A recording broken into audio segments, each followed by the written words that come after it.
স্বাগতম বন্ধুসকল, মই বসন্ত। আপোনালোকে চাই আছে মোৰ ইউটিউব চেনেল কুমাৰ বসন্ত আছাম। অসমত টেট পৰীক্ষা সঁচাকৈ নহ'ব নেকি? সুপ্ৰিম কোৰ্টত যি 155 জন টেট শিক্ষকে গোচৰ তৰিছে, সেই গোচৰৰ পৰিপ্ৰেক্ষিতত কি টেট পৰীক্ষা বাতিল হ'ব নেকি? অসমীয়া প্ৰতিদিনত যি বাতৰি ওলাইছে সেই সংক্ৰান্তত মই আচলতে এই ভিডিঅ'টোত বিশ্লেষণ আগবঢ়াম। মোৰ নিজৰ মতামত আপোনালোকে জানিব পাৰিব আৰু প্ৰতিদিন কাকতত যি খবৰ ওলাইছে সেই খবৰটো মই আপোনালোকক জনাব বিচাৰিম। আৰু আপোনালোকে ভিডিঅ'টো শেষলৈকে চাব। গোটেই ভিডিঅ'টো শেষলৈকে চালেহে গোটেই কথাকেইটা আপোনালোকৰ স্পষ্টকৈ বুজি পাব। যিয়ে নহওক, আপোনালোকক মই এইখিনিতে কৈ লৈছোঁ যে যদিহে 13 জুলাইৰ দিনাখন যি অসমীয়া প্ৰতিদিন বাতৰি কাকতখন তাৰ খবৰটো যদিহে আপুনি পঢ়া নাই, তেতিয়াহ'লে মোৰ এই ভিডিঅ' ডেছক্ৰিপশ্যনত তাৰ লিংক দি থৈছোঁ। আপোনালোকে লিংকত ক্লিক কৰিব, লগে লগে বাতৰিখন পঢ়িবলৈ পাব। আৰু বহুতে অৱশ্যে এই বাতৰিটো পঢ়িবলৈ পাইছেও। এতিয়া মই আপোনালোকক প্ৰথমতে বাতৰিটোৰ কথাখিনি মই অকণমান কৈ দিম। তাৰপিছত বাতৰিটোৰ মতে সম্ভাৱনা কি আছে আৰু টেট পৰীক্ষা প্ৰকৃততে হ'বনে নহয়, এই গোটেই কথাখিনি আপোনালোকৰ লগত আলোচনা কৰিম। এতিয়া মই আপোনালোকক ক'ব বিচাৰিছোঁ যে বাতৰি কাকতত প্ৰকাশ পোৱা মতে যে সুপ্ৰিম কোৰ্টত 155 জন টেট শিক্ষকে গোচৰ তৰিছে আৰু তাত লিখিছে যে আইনী মেৰ পাছত সোমাল শিক্ষকৰ নিয়মীয়া শিক্ষক নিযুক্তি। আৰু তাতে প্ৰথমতে লিখিছে যে 7 বছৰৰ মূৰত অসম চৰকাৰে অনুষ্ঠিত কৰিবলৈ ওলোৱা সাধাৰণ টেটৰ যিটো জেনেৰেল টেট পৰীক্ষা তাৰ প্ৰসংগই এইবাৰ উচ্চতম ন্যায়ালয়ৰ মজিয়া পাইছেগৈ। গুৱাহাটী উচ্চ ন্যায়ালয়ে গোচৰ সংক্ৰান্তত সাধাৰণ টেট অনুষ্ঠিত কৰিবলৈ অসম চৰকাৰক দিয়া নিৰ্দেশক প্ৰত্যাহ্বান জনায়। তাৰমানে আপোনালোকে গম পায় কথাটো যে গুৱাহাটী হাইকোৰ্টে ইতিমধ্যে টেট পৰীক্ষা পাতিবলৈ নিৰ্দেশ দিছিলে আৰু সেই নিৰ্দেশনাটোক আচলতে প্ৰত্যাহ্বান জনাইছে। প্ৰত্যাহ্বান জনাই মিলন মজুমদাৰ সহ 155 জনকৈ ঠিকাভিত্তিক টেট শিক্ষকে সুপ্ৰিম কোৰ্টত এখন SLPC দাখিল কৰিছে। আৰু তাতে নম্বৰটো দিছে 18886/2019। ডায়েৰী নম্বৰ তালিকাভুক্ত হোৱা ঠিকাভিত্তিক শিক্ষকসকলৰ এই আবেদনখন বৰ্তমানলৈকে শুনানি অনুষ্ঠিত হোৱা নাই। যদিও এইটো ডায়েৰীত তালিকাভুক্ত হৈছে, কিন্তু এই আবেদনখন এতিয়ালৈকে শুনানি হোৱা নাই। এইটো এটা খুব ইম্পৰ্টেণ্ট পইণ্ট। তাৰপিছত শুনক যে লিখিছে বাতৰিটোত যে কিন্তু এই গোচৰৰ লগে লগে সাধাৰণ টেট অনুষ্ঠিত কৰি চৰকাৰ তথা শিক্ষা বিভাগে নিয়মীয়া শিক্ষক নিযুক্তিৰ বাবে চলোৱা সমগ্ৰ প্ৰক্ৰিয়াটোৱে আইনী মেৰ পাছত সোমাই পৰিল। যে গভৰ্ণমেণ্টে যি এটা প্ৰচেছ কৰিছিলে যে 9513টা পষ্টক লৈ পেলাই, সেইখিনি কথা মই অকণমান পিছতো ক'ম। আপোনালোকক মাত্ৰ উনুকিয়াই দিছোঁ যে 9513টা পষ্টৰ কাৰণে যি বিজ্ঞাপন প্ৰচাৰ হৈছিলে, বিজ্ঞাপনটো প্ৰচাৰ হৈছিলে 2018 চনৰ 11 মাৰ্চত। আৰু সেই 11 মাৰ্চত AB 2টা বিজ্ঞাপন হৈছিলে। তাতে লোৱাৰ প্ৰাইমেৰীৰ কাৰণে আছিলে পোষ্ট 5393 আৰু আপাৰ প্ৰাইমেৰীৰ কাৰণে আছিলে 4120টা। এই মুঠতে 9513টা পোষ্ট। আৰু এই পোষ্টখিনিৰ কাৰণে ইতিমধ্যে ডকুমেণ্টছ ভেৰিফিকেশ্যনো হৈ গৈছিল। আৰু এই সংক্ৰান্তত মই আগতেও কৈছিলোঁ এইটো কথা যে হাইকোৰ্ট কৰিছিলে একাংশই, আৰু সেই হাইকোৰ্টৰ ৰায়ৰ ভিত্তিত এটা নিৰ্দেশ দিছিলে যে টেট পৰীক্ষা পাতিহে আচলতে টেট পৰীক্ষা অনুষ্ঠিত কৰিহে এইখিনি পোষ্ট নিযুক্তি দিব পাৰিব। সেইকাৰণে অসম চৰকাৰে আচলতে টেট পৰীক্ষা পাতিবলৈ বাধ্য হৈছে আৰু তাৰ কাৰণে যাৱতীয় প্ৰস্তুতি কৰিছে। আৰু ইতিমধ্যে টেণ্ডাৰ কলো কৰিছে। 10 জুলাই আছাম ট্ৰিবিউন কাকতত যি টেট পৰীক্ষাৰ OMR চিট পৰীক্ষাৰ কাৰণে যি ব্যক্তিগত প্ৰতিষ্ঠানক এই দায়িত্ব দিয়াৰ কথা আছে, তাৰ কাৰণে আচলতে টেণ্ডাৰ কল কৰিছে। গতিকে সেইমতে কোনো ব্যক্তিগত প্ৰতিষ্ঠানক টেট পৰীক্ষাৰ অনুষ্ঠিত কৰিবলৈ যাওঁতে যিখিনি যাৱতীয় কাৰিকৰী কাম OMR চিট পৰীক্ষা কৰাৰ পৰা ধৰি গোটেইখিনি, সেইখিনিৰ কাৰণে আচলতে যি নিবিদা আহ্বান কৰিছে। গতিকে এটা প্ৰচেছ আগবাঢ়িছে। বা যিয়ে নহওক, বাতৰিটোত আৰু কেইটামান কথা আছে গুৰুত্বপূৰ্ণ। সেইটো হৈছে যে একেবাৰে অনিশ্চয়তাৰ গৰহত সোমাই পৰিল চৰকাৰে অনুষ্ঠিত কৰিবলৈ ওলোৱা আছাম টেট 2019টো এটা অনিশ্চয়তা এটা আহি পৰিছে। কিন্তু নহ'ব বুলি ক'লে আপোনালোকে নাভাবিব, মই এইটো কথা বিশ্লেষণটোত ক'ম। ইয়াতে কি লিখিছে সেই কথাকেইটা কৈছোঁ। যে উল্লেখ্য যে অৰূপ কুমাৰ মেধিসহ 80 জনকৈ DLED উত্তীৰ্ণ প্ৰাৰ্থীয়ে সাধাৰণ টেট অনুষ্ঠিত কৰাৰ আৰ্জিৰে গুৱাহাটী উচ্চ ন্যায়ালয়ৰ দ্বাৰস্থ হৈছিল।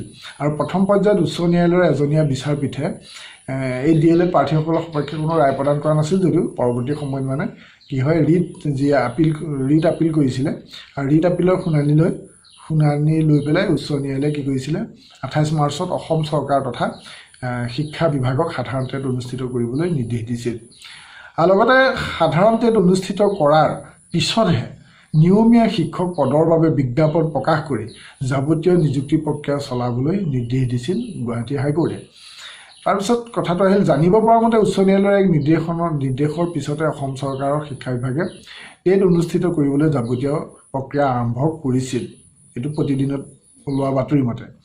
কিন্তু চৰকাৰৰ এনে যোজাৰ মাজতে এই মানে প্ৰচেছখিনি চলি আছিলে, আপোনালোকে গম পাইছে। 155 জনকৈ ঠিকাভিত্তিক টেট শিক্ষকে উচ্চ ন্যায়ালয়ৰ নিৰ্দেশক প্ৰত্যাহ্বান জনায়, মানে গুৱাহাটী হাইকোৰ্টে যিটো আগতে মানে অৰ্ডাৰ দিছিলে যে টেট পৰীক্ষা পাতিহে এইখিনি আচলতে বিজ্ঞাপন প্ৰচাৰ কৰিব পাৰিব আৰু নিযুক্তি দিব পাৰিব, সেই প্ৰক্ৰিয়াটো আচলতে গোটেই কেছটো আহিছে 9513টা পোষ্টক লৈ পেলাই। সেই পোষ্টখিনিক লৈ পেলাই আচলতে গুৱাহাটী হাইকোৰ্টে যিটো নিৰ্দেশ দিছিলে সেই নিৰ্দেশটোৰ প্ৰত্যাহ্বান জনাইছে।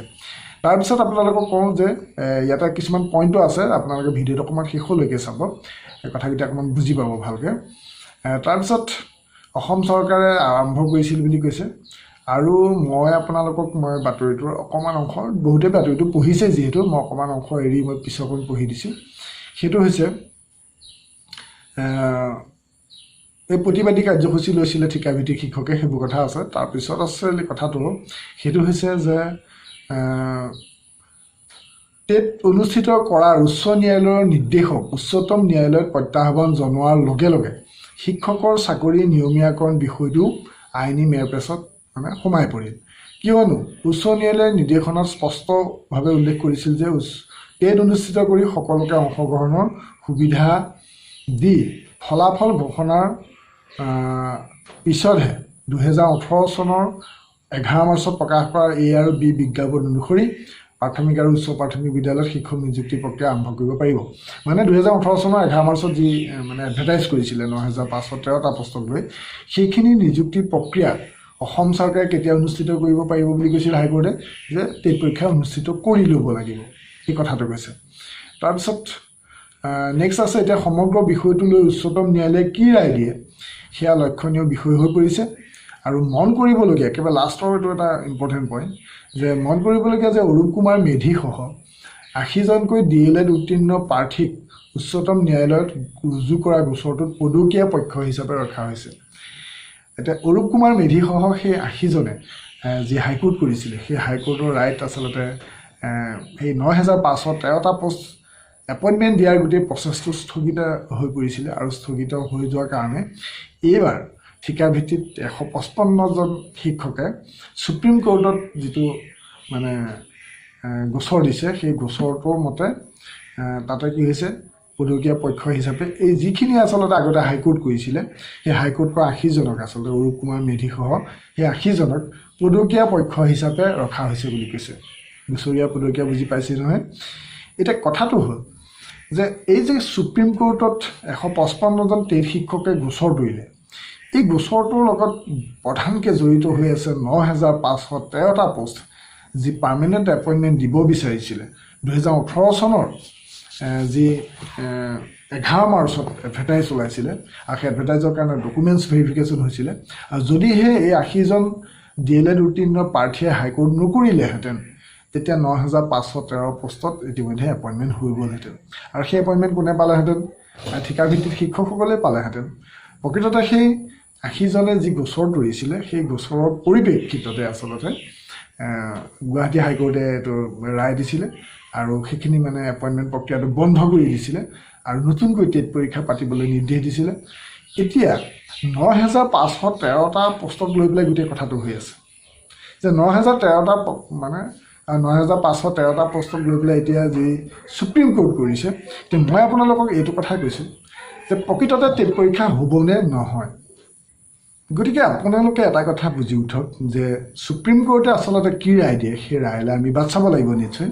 গতিকে আমি সুপ্ৰিম কোৰ্টে এইটোৱে ৰায় দিব বুলি যিহেতু আমি কোনো ক'ব নোৱাৰোঁ, আৰু এতিয়ালৈকে যিহেতু শুনানিয়ে আৰম্ভ হোৱা নাই, গতিকে এইটো কথা সিদ্ধান্ত হ'বলৈ দেৰি আছে। আৰু বহুতে হয়তো ভাবি লৈছে যে সুপ্ৰিম কোৰ্টত যেতিয়া 155জন ঠিকাভিত্তিক শিক্ষকে গোচৰ তৰিলে নিশ্চয় টেট পৰীক্ষাটো বাতিল হৈ গ'ল। তেনে কথা নহয়। সুপ্ৰিম কোৰ্টৰ চূড়ান্ত ৰায়দানলৈ আপোনালোকে আমি সকলোৱে বাট চাব লাগিব যে কি ৰায় দিয়ে, আৰু সেই ৰায়ৰ ওপৰতে আচলতে 9513টা পোষ্টৰ যি এপইণ্টমেণ্ট প্ৰক্ৰিয়া সেইখিনি কথাও নিৰ্ভৰ কৰিছে আৰু কেনেধৰণে ৰায় দিয়ে সেই কথাখিনিতে স্পষ্ট হৈ পৰিব আৰু যিহেতু ঠিকাভিত্তিত শিক্ষকসকলে এটা প্ৰচেছ কৰিছিলে যে এপইণ্টমেণ্টৰ কাৰণে ডকুমেণ্টছ ভেৰিফিকেশ্যন কৰিছিল আৰু হাইকোৰ্টৰ ৰায়তে এইখিনি বন্ধ হৈ গৈছিলে গতিকে ৯৫১৩টা পোষ্টক লৈয়ে আচলতে এইখিনি হৈছে গোটেই কথাখিনি তেওঁলোকে এইটো দাবী কৰাৰ যুক্তিযুক্ততা আছে তেওঁলোকৰ ডকুমেণ্টছ ভেৰিফিকেশ্যন হৈছিলে গতিকে তেওঁলোকে কিবা বিচাৰিছে সেইটো হ'ল ঠিকাভিত্তিত শিক্ষকসকলৰ কথা আৰু আমি সকলোৱে বাট চাব লাগিব যে সুপ্ৰিম কোৰ্টৰ সেই ৰায়টো কি হয় কিন্তু গোচৰ এটা দিয়াৰ লগে লগে এই কথাটো নহয় যে অসমত টেট পৰীক্ষা আৰু নহয় টেট পৰীক্ষা বাতিল হ'ব যেহেতু সুপ্ৰিম কোৰ্টত কেছ কৰিছে কোনোবাই এনে কথা নহয় সেইবিলাক উমূল যুক্তিসংগত কথা নহয় অসমত ৯৫১৩টাৰ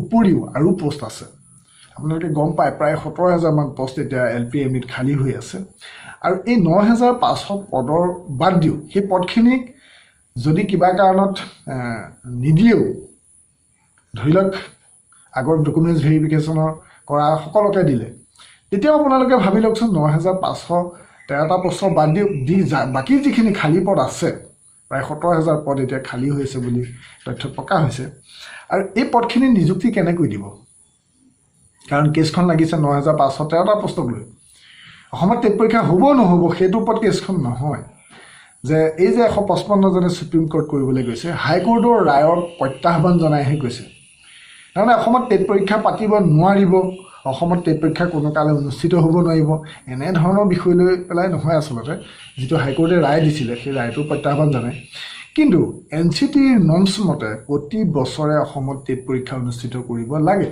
এই কথাটো আপোনালোকে নিশ্চয় গম পাইছে অসমত যেহেতু প্ৰায় ৭ বছৰ কাল টেট পৰীক্ষা অনুষ্ঠিত হোৱা নাই আৰু অসমৰ শিক্ষামন্ত্ৰী আৰু প্ৰাথমিক শিক্ষা বিভাগৰ আয়ুক্ত সচিবেও টেট অনুষ্ঠিত হোৱাৰ ফৰে কৈ আছে কথাখিনি অসম চৰকাৰে যদিও মানে প্ৰতি বছৰে পাতিব নোৱাৰে বিভিন্ন অসুবিধা আছে কিন্তু এইটো নহয় যে কাহানিও নাপাতিব গতিকে টেট পৰীক্ষা অসমত অনুষ্ঠিত হ'ব মই এতিয়া আপোনালোকক সাৰাংশৰ কথাটো কৈছোঁ যে সেইটো হৈছে যে প্ৰকৃততে যি ছেপ্টেম্বৰ মাহত টেট পৰীক্ষা অনুষ্ঠিত হোৱাৰ কথা আছিলে সেই হয়তো তাতকৈ পিছলৈ যাব কিন্তু অসমত টেট পৰীক্ষা অনুষ্ঠিত হ'বই আৰু আমি সুপ্ৰিম কোৰ্টৰ যি ৰায় সেই ৰায়কো আমি আশাৰে বাট চাব লাগিব কি বুলি ৰায় দিয়ে কিন্তু এটা কথা ঠিক যে সুপ্ৰিম কোৰ্টত যি ৯৫১৩টা পোষ্টক লৈ পেলাই যিটো মানে বিষয়টো হৈছে সেই কথাটো বেলেগ আৰু অসমত টেট পৰীক্ষা অনুষ্ঠিত কৰাৰ কথাটো বেলেগ হাইকোৰ্টে ৰায় নিদিলেও আচলতে অসম চৰকাৰে সিদ্ধান্ত গ্ৰহণ কৰিব পাৰে টেট পৰীক্ষা পাতিবলৈ কাৰণ আপোনালোকে জানে যে যিবিলাক ৰাজ্যত টেট পৰীক্ষা